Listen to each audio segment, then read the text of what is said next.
Hello everyone, this is Professor MH और in today's video we will discuss slab rate applicable for previous year 22-23 and assessment year 23-24। तो कुछ ज़्यादा changes नहीं हुआ है, जहाँ जहाँ चेंजेस होगा वो हम लोग वीडियो के थ्रू आपको कन्वे कर देंगे कि ये सब चेंजेस हुआ है। स्लैब रेट में कुछ ज़्यादा चेंजेस नहीं आया है, लेकिन फिर भी इसका एक रिवीजन देख लेते हैं कि स्लैब रेट जो एप्लीकेबल होगा 22-23 या 23-24 के लिए वो क्या होगा। ठीक है, तो लेट्स स्टार्ट विद। तो यहाँ पे हम लोग स्लैब रेट सिर्फ इंडिविजुअल लेवल पे देखेंगे, कंपनीज का उनका कैलकुलेशन उसका अलग से वीडियो बनेगा। तो स्टार्ट विद दिस वन कि in case of individual HUF AOP BOI artificial juridical person both resident and non resident.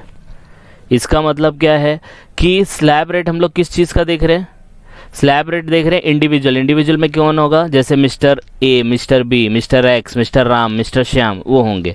फिर HUF आपको पता है हिंदू अनडिवाइडेड फैमिली, इसका भी मैंने एक वीडियो डाला है, पूरा डीप में समझाया है कि भाई HUF का मतलब क्या होता है, जिसका लिंक मैंने डिस्क्रिप्शन में दे दिया, वहाँ जाके आप देख सकते हो।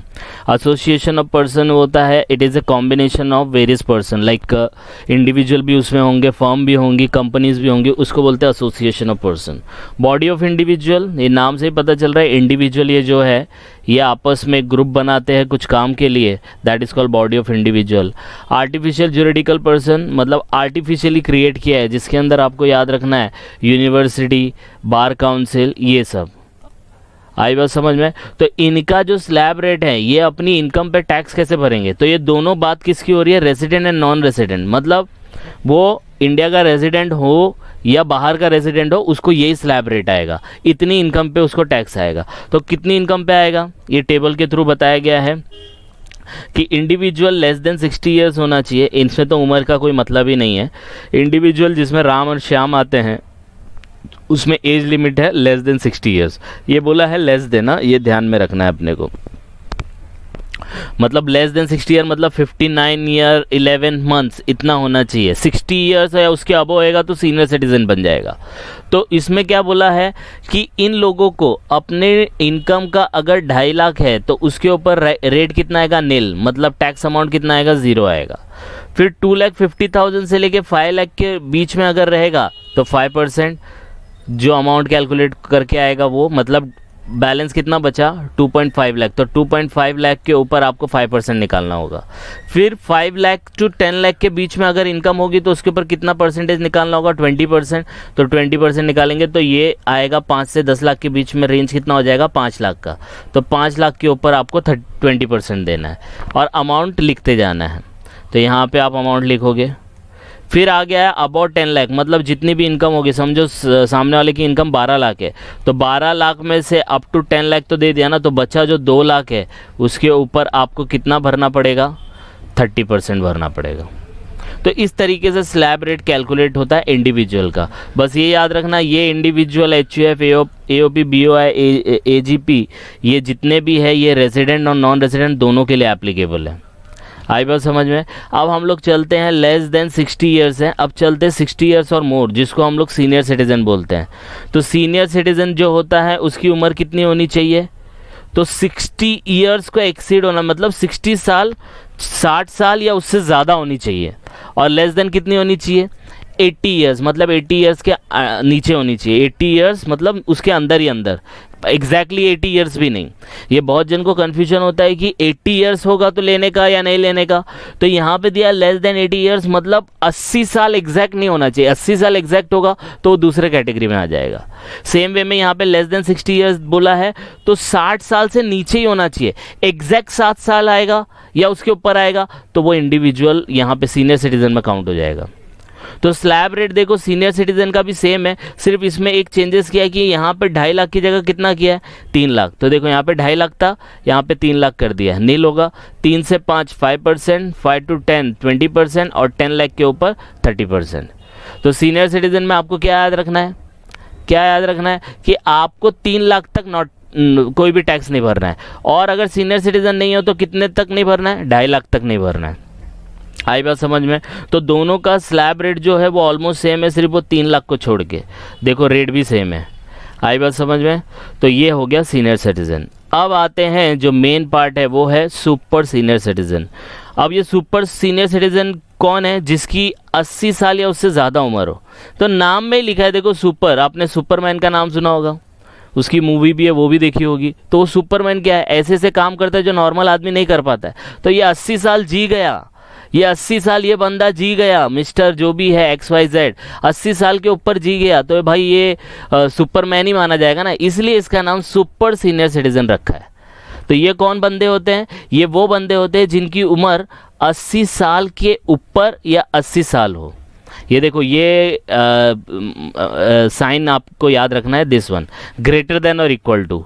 यहाँ पे क्या है? लेस देन 60 है, यहाँ पे 60 एंड अबव, और यहाँ पे 80 एंड अबव।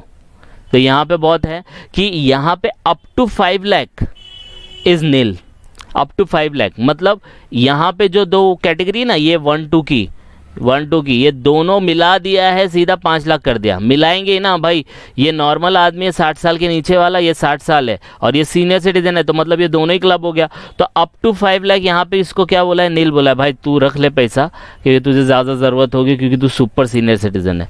तो गवर्नमेंट ने क्या बोला कि आपको 5 लाख तक कोई इनकम पे टैक्स देने की ज़रूरत नहीं है। हाँ, लेकिन 5 लाख से ऊपर और 10 लाख के बीच में है, देखो यही कैटेगरी है, ये सेम है, देखो सेम है, तो उस पर 20% भरना पड़ेगा। और अबाउट 10 लाख है तो 30%।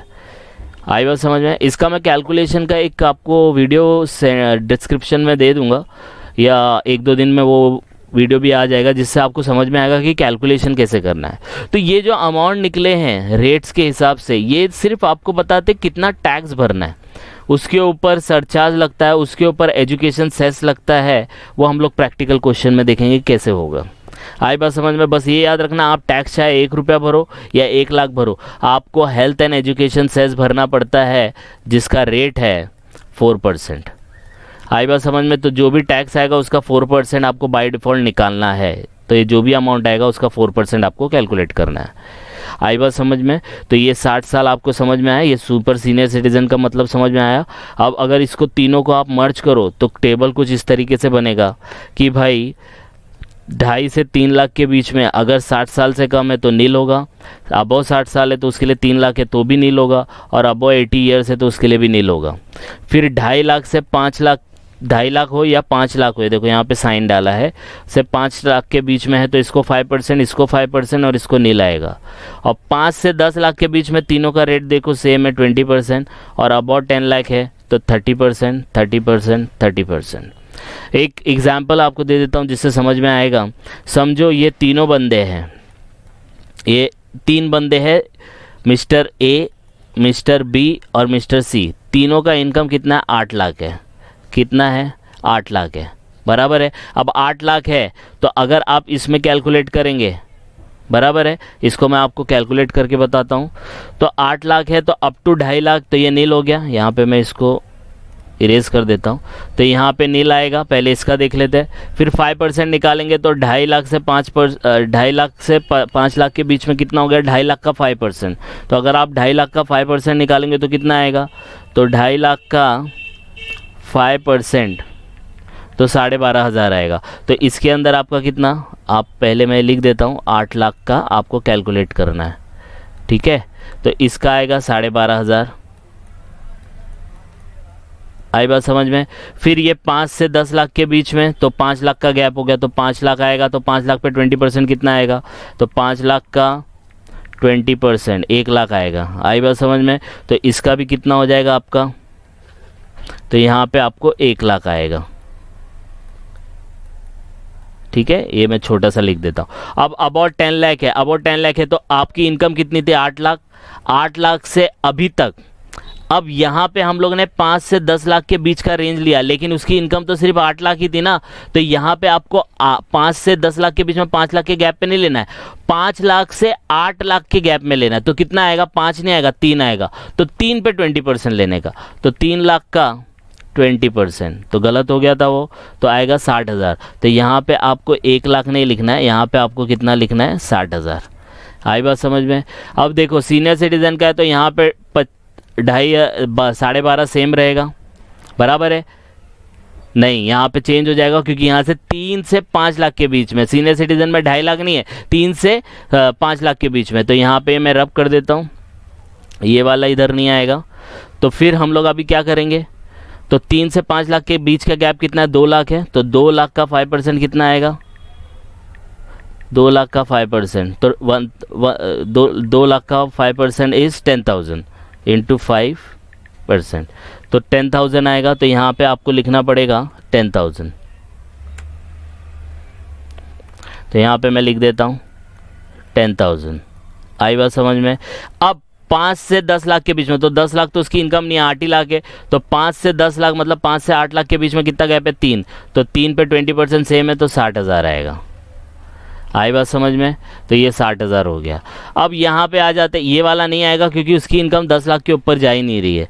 तो अभी हम लोग क्या करेंगे, अब हम लोग अबो सीनियर सिटीजन का निकालेंगे। तो ये भी नहीं लाएगा, ये भी नहीं लाएगा, 5 लाख तक है ना। अब 5 लाख से 8 लाख के बीच में का गैप कितना है, 3 लाख है। तो 3 लाख पे कितना है 20%, 60,000। तो इसका 60,000 ही आएगा। कौन है ये, सुपर सीनियर सिटीजन। तो टोटल कर लो, इसका कितना आएगा 72,500, इसका कितना आएगा 70,000, इसका कितना होएगा 60,000। आई बात समझ में। तो देखो एक ही इनकम थी 8 लाख की, लेकिन नॉर्मल आदमी को 72,500 भरना पड़ा, इसको 70,000 और इसको 60,000। यहाँ पे सरचार्ज और हेल्थ एंड एजुकेशन सेस नहीं लिए। तो आई होप आपको ये कॉन्सेप्ट समझ में आया होगा। ठीक है, तो ये आपका स्लैब रेट है। अब एक और स्लैब रेट इंट्रोड्यूस किया गया है 115 BAC का, जिसको वो थोड़ा सा बड़ा टॉपिक है, जिसको मैंने अलग वीडियो में बनाया है, जिसको पूरा डीप में समझाया, उसकी क्या कंडीशन है, किस सिचुएशन में आप ये ले सकते हो। तो उसका अलग वीडियो मैंने बनाया है, जिसका लिंक मैं डिस्क्रिप्शन में दे दूंगा, जो आप जाके देख सकते हो। ठीक है, तो बाय द टाइम जस्ट ये स्लैब रेट को आप ध्यान में रखो कि कौन लोग होगा जिसको कौन से अमाउंट पे टैक्स आएगा, कितना टैक्स आएगा, वो यहाँ पे हम लोग ने डिस्कस किया है। तो आप गो थ्रू करो। लगता है कि कुछ और आपको इस चीज़ों में ऐड करना था तो आप बता सकते हो, और फिर हम लोग अपनी नेक्स्ट वीडियो में उसको इनकॉर्पोरेट करेंगे। हाँ, और हाँ, यहाँ पे एक चीज़ मैंने मिस आउट कर दी, आपको ध्यान में रखना है। अब ये जो देखो 60 ईयर्स एंड 80 ईयर्स, तो 60 साल का कोई बंदा है, समझो मिस्टर ए है, बराबर है। मिस्टर ए 60 साल है, अभी कौन सा साल चल रहा है, समझो ये वाला साल है। अब वो 60 साल का कब बनेगा, 60 साल वो बन रहा है, उसका डेट ऑफ बर्थ है 1 अप्रैल 2023 में वो 60 साल का होगा। अब 1 अप्रैल को अगर हम लोग लेंगे तो ये कौन सा साल हो जाएगा, तो उसके लिए प्रीवियस ईयर, मतलब ये साल के अंदर वो 59 ईयर्स ही माना जाएगा। आई बात समझ में, क्योंकि वो 1 अप्रैल एक दिन के गैप की वजह से उसका जो 60 साल का है वो नेक्स्ट ईयर में चला गया। तो गवर्नमेंट ने ऐसे लोगों को सहूलत दी है कि भाई अगर आपका डेट ऑफ बर्थ 1 अप्रैल को पड़ता है, जिसकी वजह से आपको ये सीनियर सिटीजन का बेनिफिट नहीं मिल पाता है, तो आप अज्यूम कर लो, अगर एक दिन आगे है तो आप अज्यूम कर लो कि आपकी डेट ऑफ बर्थ 22-23 में ही है, मतलब आपकी डेट ऑफ बर्थ 31 मार्च 2023 की ही है और आप 60 साल के हो गए। फिर से बताता हूँ, मिस्टर ए जो है, ये जो बंदा है, इसकी डेट ऑफ बर्थ क्या है, 1 अप्रैल है। फिर से लिख देता हूँ, ये मिस्टर ए है जिसकी डेट ऑफ बर्थ क्या है, 1 अप्रैल है, और 2023 में वो कितने का बन रहा है, 60 साल का बन रहा है। लेकिन ये 1 अप्रैल अगर लेगा तो ये आपको ये वाले साल का एप्लीकेबल नहीं होगा, वो नेक्स्ट ईयर में सीनियर सिटीजन बनेगा। तो ये डेट को वो 60 साल का बन रहा है, तो ये डेट का बन रहा है, मतलब इस साल में वो सीनियर सिटीजन नहीं माना जाएगा, उसको ये वाला स्लैब रेट एप्लीकेबल होगा। तो गवर्नमेंट ने क्या बोला कि भाई इसका बेनिफिट आप ले लो, अज्यूम कर लो कि आप 31 मार्च को पैदा हुए हैं, 2023 को आपका 60 साल हो रहा है, और आपको फिर ये स्लैब रेट मिलेगा। इसका भी कैलकुलेशन मैं आपको बताऊंगा प्रैक्टिकल क्वेश्चन के थ्रू। तो जस्ट गो थ्रू इट, कुछ डाउट आएगा तो please comment, and please like and subscribe for more videos. Thank you.